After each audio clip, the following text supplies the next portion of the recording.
Hello channel, welcome to my guys.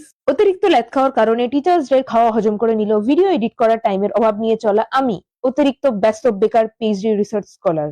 তো বয়স বাড়ার কারণে পুরকি জাগে যে ইস উমর মে কুছ তুফানি করেঙ্গে, সো উই হ্যাড ডিসাইডেড কি মুজরা করলে কেমন হয়।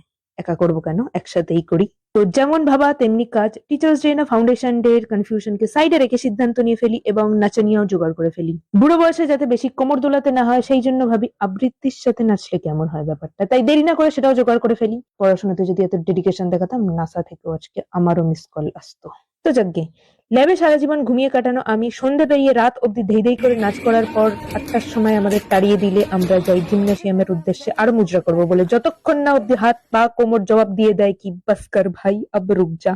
ওখানে এক রাউন্ড কোমর দোলানোর পর যখন রিয়েলাইজ করি যে বয়সটা সত্যিই হচ্ছে, তখন একটু বিশ্রাম নিতে গেলে দেখি ওয়েট নিয়ে চিন্তিত স্বামী স্ত্রীর কথোপকথন শুনে খুব একটা বেশি ইন্টারেস্টিং না লাগলে বেরিয়ে চলে যাই বন মানুষের মতো বুড়ুর চুল কাটিয়ে নিজেকে উর্বশী বানানোর জন্য। তো সারাদিন ধরে আজেরা স্ট্রাগল করার পর ফাইনালি রওনা দি হোস্টেলের পথে, খেয়ে দিয়ে ঘুমিয়ে সাকসেসফুল জীবনের স্বপ্ন দেখতে দেখতে নাক ডেকে ঘুমাবো বলে। তো that's it for today. Next ভিডিওতে টিচার্স ডে উদযাপনের সাথে মুজরা দেখাবো ভালো করে। সো আজকের মতো বাই।